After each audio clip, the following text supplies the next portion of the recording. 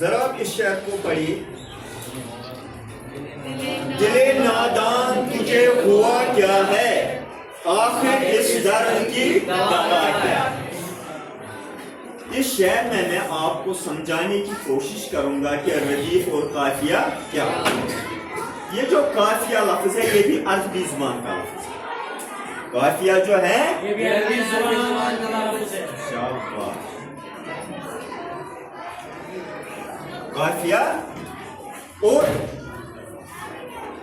قافیہ کا مطلب ہوتا ہے ایک, اس کا جمع ہے قوافی. کیا ہے؟ قوافی. تو قافیہ عربی زبان کا لفظ ہے. اس کا مطلب ہوتا ہے پیچھے آنے والا, پیچھے یا پے در پہ آنے والا, پیچھے آنے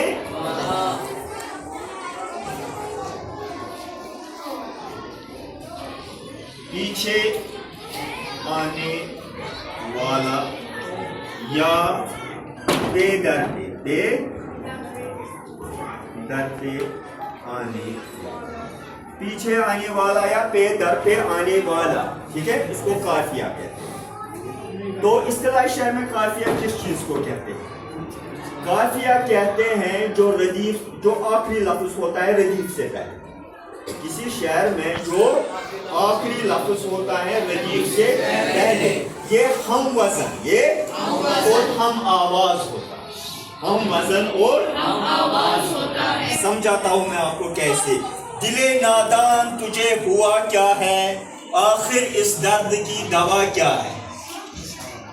ہوا دوا, ہوا یہ قافیہ, یہ ہوا دوا. کیونکہ یہ دو لفظ, ان دو لفظوں کو آپ غور سے دیکھیے, ان دو لفظوں کو آپ غور سے دیکھیں, ان کا تجزیہ کیجیے, آپ کو پتہ چل جائے گا کہ یہ ہم آواز ہونے کے ساتھ ساتھ ہم وزن بھی ہیں. جیسے ہوا دوا جیسے ہوتا ہے نا, نام بام قام گام شام, یہ ایسے الفاظ ہیں جن کو ہم وزن الفاظ کہتے ہیں اور ہم آواز الفاظ کہتے ہیں. تو یہ ردیف کہلاتا ہے, یہ قافیہ کہلاتا ہے. یہ قافیہ. ہوا اور دوا کیا ہے؟ قافیہ. اب کیا ڈھونڈنا ہے؟ ردیف. اور قافیہ کے بعد جو آتا ہے ردیف بھی عربی زبان سے ہی نکلا ہے. ردیف لفظ بھی کس زبان کا لفظ ہے؟ اس کا مطلب ہوتا ہے اونٹ کے پیچھے بیٹھنے والا یا گھوڑے کے پیچھے بیٹھنے والا. اونٹ کے پیچھے بیٹھنے والا یا گھوڑے کے پیچھے بیٹھنے والا, ان کو ردیف کہا جاتا ہے. اور اصطلاح شعر میں ردیف ان ہم آہنگ, ہم آواز اور ہم وزن الفاظ کو کہتے ہیں جو شعر کے آخر میں آتے ہیں. یہاں پر آخر میں کیا ہے, کیا ہے, کیا ہے, یہ دونوں ردیف ہیں, یہ دونوں ردیف ہیں, کیونکہ یہ بھی ہم آواز اور ہم وزن ہے. یہ بات آپ کی سمجھ میں آئی؟ یہ دونوں لفظ کیا ہیں, ہم آواز اور شعر کے آخر میں آتے ہیں. ٹھیک ہے. تو یہاں پر آپ کو ایک اور بات خاص طور پر یاد رکھنی ہے کہ جو ردیف ہیں یہ یک لفظی ردیف بھی ہو سکتا ہے. یک لفظی کا مطلب ہوتا ہے جس میں صرف ایک لفظ آتا ہو, یا کثیر لفظی الفاظ بھی ہوتے ہو, اس میں ایک سے زائد الفاظ بھی آتے ہیں. یہاں پر دیکھیں گے آپ, قافیہ جو ہے وہ ایک لفظ ہے, ردیف جو ہے یہاں پر دو لفظ آئے. بات سمجھے آپ؟ تو یہ جو ردیف اور قافیہ, چلو ہم کوئی اور شعر لیتے ہیں. بس کہ دشوار ہے کسی کام کا آسان ہونا.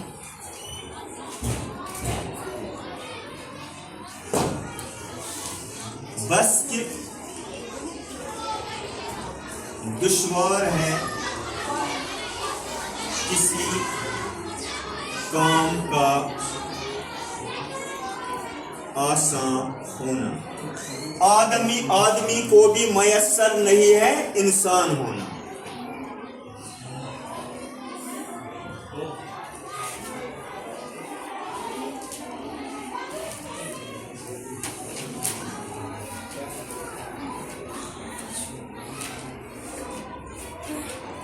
ذرا پڑھیے اس شعر کو ملاحظہ کیجیے.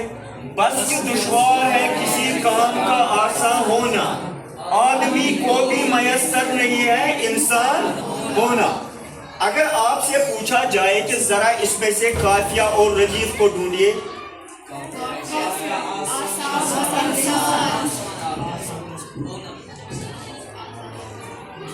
کہ دشوار ہے کسی کام کا آسان ہونا، آدمی کو بھی میسر نہیں انسان ہونا. اس میں جو قوافی ہیں، قوافی یعنی قافیہ کی جمع، وہ کہاں پہ ہے؟ آسان اور انسان. یہ کیا ہے؟ قافیہ. اور ردیف کیا ہے؟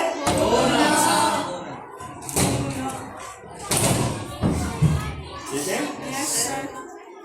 ہم اکیلے ہی چلے تھے جانب منزل مگر، ہم اکیلے ہی چلے تھے لوگ ملتے گئے اور کارواں بنتا گیا. بتانے کی زحمت گوارا کریں گے کہ کس شاعر کا یہ شعر ہے. بہت مشہور شاعر ہے، کئی فلموں کے لیے گانے بھی لکھے ہیں اس نے. مجروح سلطان پوری، مجروح یہ ان کی غزل کا ایک مشہور شعر ہے، بہترین شعر ہے، اس لیے اس کو بیت الغزل کہہ سکتے ہیں. ٹھیک ہے. تو اب ہم تھوڑا اس کا اعادہ کرتے ہیں. اعادہ سمجھتے ہو؟ چلو اس کو ریپیٹ کرتے ہیں. سب سے پہلے آپ کو غزل کے لغوی معنی یاد رکھیں. اس کے لغوی معنی کیا ہے؟ غزل کا جو لفظ ہے یہ عربی زبان کے لفظ غزال سے نکلا ہے. عربی زبان میں غزال گرن کو کہتے ہیں، اور غزل اس آواز کو کہتے ہیں جو گرن کے منہ سے اس وقت نکلتی ہے جب اس کے پیچھے شعر لگ جاتا ہے اور شعر کے خوف سے وہ ایسی آوازیں نکالتا ہے. اور غزل کے لغوی معنی یہ بھی ہے عورتوں سے بات کرنا، عورتوں کے بارے میں بات کرنا، محبوب سے بات کرنا، محبوب کے بارے میں بات کرنا، ہے نا. لیکن اصطلاح شعر میں غزل کس کو کہتے ہیں؟ اصطلاح شعر میں غزل اس نظم کو کہتے ہیں جس کے پہلے شعر کے دونوں مصرے ہم قافیہ اور ہم ردیف. اگر کوئی غزل ایسی ہے کہ اس میں جو دوسرا شعر آتا ہے اس میں بھی اس کی قید رکھی جائے، یعنی اس کی پابندی کی جائے، وہ ہم قافیہ اور ہم ردیف ہو، اس کو حسن مطلع یا زیر مطلع کہتے ہیں. تو غزل کے پہلے شعر کو کیا کہتے ہیں؟ مطلع. اور آخری شعر کو کیا کہتے ہیں؟ مقطع، جس میں شاعر اپنا تخلص بیان. جیسا کہ میں نے ابھی تھوڑی دیر پہلے ایک شعر آپ حضرات کے سامنے عرض کیا، یہ مسائل تصوف یہ تیرا انداز بیان غالب تجھے ہم ولی سمجھتے گر نباد خار ہوتا. ٹھیک ہے. تو ایک غزل میں کتنے شعر ہو سکتے ہیں یا ہوتے ہیں؟ 3 سے 17 یا 5 سے 12. ٹھیک ہے. یا کم سے کم 5 ہونے چاہیے، تو زیادہ سے زیادہ کی کوئی قید نہیں. غزل کا جو سب سے بہترین شعر ہوتا ہے اس کو کیا کہتے ہیں؟ بیت الغزل. ٹھیک ہے. اور جس شعر میں شاعر اپنا تخلص بیان کرتا ہے اس کو کیا کہتے ہیں؟ مقطع. چلو، تو قافیہ کس کو کہتے ہیں؟ قافیہ کس زبان سے نکلا ہے؟ عربی زبان سے. لفظ قافیہ عربی زبان سے نکلا ہے. اس کے قافیہ کا جو جمع ہے وہ کیا ہے؟ قوافی. اور قافیہ اس کے لغوی معنی کیا ہے؟ پیچھے آنے والا یا پیٹ پہ آنے والا. لیکن اصطلاح شعر میں قافیہ ان الفاظ کو کہتے ہیں جو آخر میں، جو شعر کے آخر میں ردیف سے پہلے آتے ہیں. ردیف سے. اور یہ الفاظ آپس میں ہم آواز اور ہم وزن ہوتے ہیں. ٹھیک ہے. تو جو آخری الفاظ ہوتے ہیں شعر کے، جو ہم آہنگ ہوتے ہیں، ہم آواز، ہم وزن ہوتے ہیں، ان کو ردیف کہتے ہیں. اور ردیف کا لفظ بھی عربی زبان سے ہی آیا ہے. ردیف کا لفظ بھی عربی زبان سے آیا ہے. اور اس کے معنی کیا ہوتے ہیں؟ اونٹ کے پیچھے بیٹھنے والا یا گھوڑے کے پیچھے بیٹھنے والا. چلو اب اس کی تاریخ کی طرف آتے ہیں، ارتقاء آغاز کے بارے میں تھوڑا پڑھتے ہیں. دیکھو یہ جو غزل ہے یہ عربی زبان سے فارسی زبان میں آئی. آج سے 400-450 سال پہلے یہ کہاں سے؟ عربی زبان سے. فارسی زبان. کیسے وہ میں سمجھاتا ہوں.